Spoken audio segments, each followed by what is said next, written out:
大家好. Today I want to share with you how I like to find people to hire to help me manage the day-to-day operation of my rental properties and show you an example of how I found my most recent hire, which was a property manager. Welcome everybody. My name is Jason Ko. I am a certified financial planner, 10 years in the business already, and I started my own firm so I can be a protector and sworn fiduciary for Chinese American immigrants to protect them from predatory multi-level marketing financial sales. So the problem I'm trying to solve for today is that a lot of Asian American, especially immigrants, gravitate towards real estate investing when it comes to investing the savings that they have for retirement. And the problem with that is that it can end up being a pretty sizable portion of their nest egg.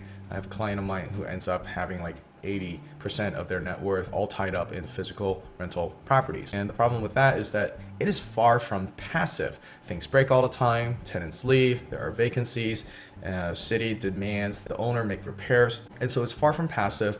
And if you're trying to save money by doing everything yourself, it can quickly become overwhelming. It's definitely not as easy as just putting your money in an index fund that invests in the global stock market. But I understand the appeal of real estate investing. It's very tangible. It's very easy to see that, hey, here's my gross income from the rent, and I subtract the mortgage payment, which includes the property tax and also the insurance, and bada bing, bada boom, there's my profit. But again, like I mentioned before, it's far from passive. There are expenses that creep up all the time. For me, because I am fairly lazy, my brain is wired in a way where I'm always trying to find the easiest way to do something. I've ended up hiring people to manage the day-to-day operations, and that includes the most important hire of mine, which is a property manager. I definitely recommend my clients who don't want to manage their properties to hire a good property manager because it can mean the difference of low vacancy, maximum profit, and low stress. But the problem is there are a lot of bad property managers out there. I've definitely gone through my own problems with past property managers,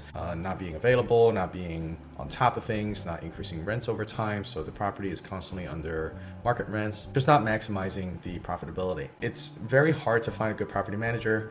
They all charge about the same, similar to me as a financial planner. The large majority of the industry charges roughly 1% of what we manage for our clients, but the service can range from full service, the financial advisor is in the meetings with your estate attorney, talking to your tax preparation professional to maximize your tax savings, all the way to they just take your money, invest it, and never return phone calls. And that's the same for property managers as well. So you really want to find a good one. I would say the industry is less regulated for property managers, so the range of outcome that you can expect as well is even wider. So it's even more important to do your due diligence when hiring a property manager. And typically when you go through a hiring decision, you generally go and ask for referrals.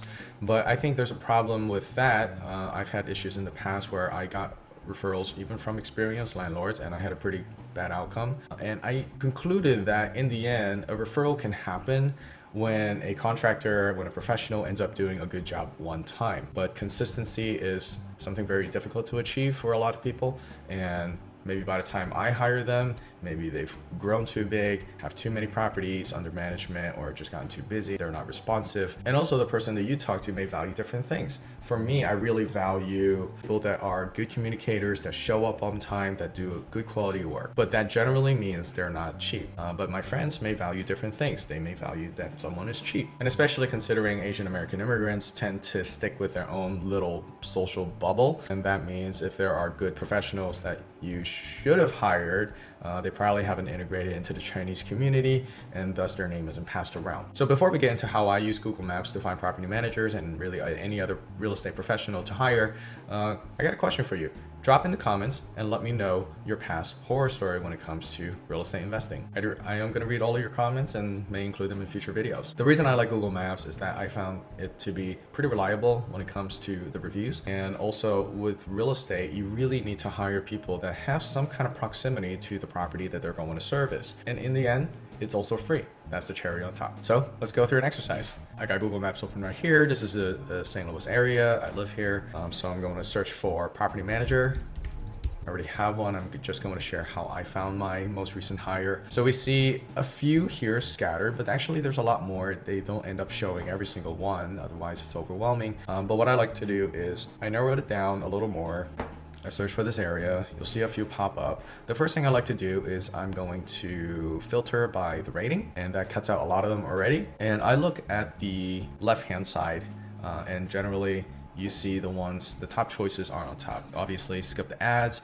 So here you have on top Avenue Real Estate Group, 4.8 star with 187 reviews. That looks pretty good. Gateway Space Property Management, where are they? They're somewhat more downtown. I live in the Chesterfield area, so this is a bit far from me, but that doesn't really matter to me, right? What's the proximity to my property?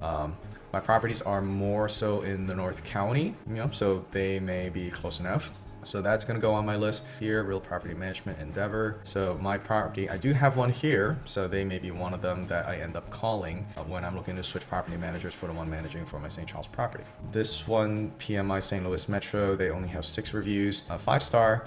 But I have actually learned in the past when I call them is that this is a franchise. So it's a nationwide company, and this is a franchise locally in St. Louis. I would discourage people from doing that because when it comes to real estate, I think hiring a locally owned firm where the owner is living there and working in the office, I think the outcome is going to be a lot better. So Ribo, they're probably going to be on my list as well. Where are they at? I think they're in St. Charles. Okay, here they are. Pretty good reviews. And, so I've got, Garcia property, 697. That's a lot of reviews. A 4.9 star. That looks pretty great. Wong rental property. Kind of curious about this. But 2 reviews. Not sure I'm going to call him because in the end I want to hire kind of like an institution, an established company that can do this. After you narrowed it down to the 5 companies that you want to reach out to, check out their website. First thing you should do is test for the responsiveness. Whether you fill out a form online or you call their company, within 48 hours, if you don't hear back from any one of them, then they should be off your list. I think responsiveness is very important, especially when it comes to keeping a tenant happy. And if a tenant is happy, they're going to stay longer and make you more money over the long term. Once you get somebody to talk to, I would ask them first a group of questions about the company. Are they locally owned or are they a franchise? I prefer locally owned companies since I think they have better expertise in the local market than a franchise company. Second of all, ask them about the fees that they charge. Number one, is it an ongoing percentage of the rent? Do they charge when there is a vacancy? Do they charge when there are repairs that need to be done and they need to hire people? And do they charge for renewals? Those type of things. I find that they all charge about the same. So it's more important about what you're going to get out of the fee that you're paying. So secondly, I would ask the person that you're talking to questions about themselves. Hopefully, I would hope that you are talking to the point person or the person that you are going to be working directly and they're going to manage your properties for you. Because I want that to happen because you can assess for their professionalism. Do they present well? Are they responsive? And you can ask them how many properties they manage that they are responsible for under their company. I find that the one I hired who's been doing a pretty good job had 150 properties and growing. And asked about the person's experience. One time where I worked with a large franchise company, property management company, and they assigned a very inexperienced person. And the craziest thing that I heard from that particular professional was that they said that this group of young adults that want to rent your single family home don't have bad credit. And the reason for that is because they have no credit history. I was shocked when I heard that. So make sure that the person you're working with has a decent amount of experience dealing with property management directly. So once you've narrowed down to 1 or 2 company, then the last step before making the hiring decision is to go back to the company's Google reviews and search for the person's name. So what ended up happening for me was I talked to Avenue Real Estate. Everything looked good so far. And then I talked to someone called Grant Cook and I went back to the reviews. I clicked on them and I searched for Grant's name. I looked under the reviews and I also sorted by the newest ones, and look at the first one. Grant Cook was great to work with, well-informed, responsive, and very helpful. Excellent service. Knowledgeable agents like Grant Cook made the process easy. We used Grant Cook as our realtor and he was great. This was a year ago. Grant Cook, extremely efficient, responsive. We were comfortable. Where did that go? We were comfortable calling him at any time and he always responded quickly. Like, all these are very, very good signs. And I find that Google is doing a pretty good job with moderating the reviews. Again, another one singing Grant's praises. And honestly, I've had a very good experience with Grant too. So, and this is not isolated to this experience for hiring property manager from Google Maps.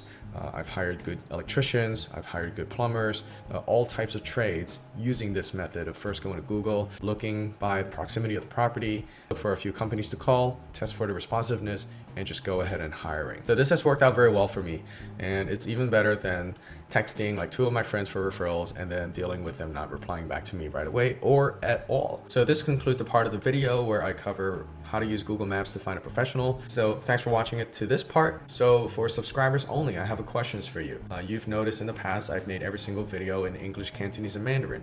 Is that important for you? Or would you prefer that I make more videos like this only in English, where I cover a variety of topics and I make more frequent video uploads? Let me know in the comment section down below what you prefer. And thanks for watching it to the end. Hope you got value out of this. If you did, please hit the like and subscribe button, because it does teach YouTube to show this video to more people like you.